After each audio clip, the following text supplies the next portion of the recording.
সবাইকে নতুন বছরের শুভেচ্ছা জানিয়ে কবি সুবোধ সরকারের লেখা কবিতা বেলুড়।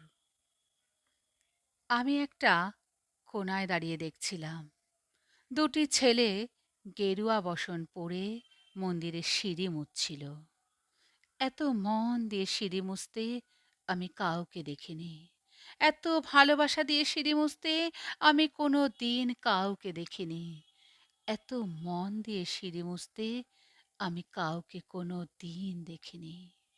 সিঁড়ি নয়, যেন জননীর ত্বক থেকে ধুলো তুলছিল। এইভাবে কাউকে সিঁড়ি থেকে ধুলো তুলতে আমি কোথাও দেখিনি। স্থিতিপজ্ঞ মহারাজকে জিজ্ঞেস করলাম, এই ছেলে দুটি কে?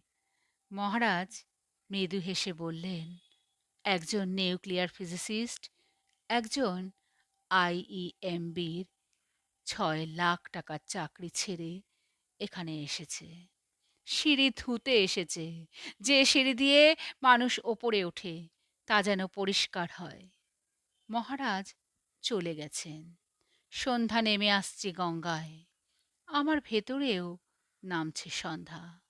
সারা পৃথিবীতে এত সিঁড়ি, সিঁড়িতে সিঁড়িতে এত দাগ, এত ক্রোধ, এত অপমান।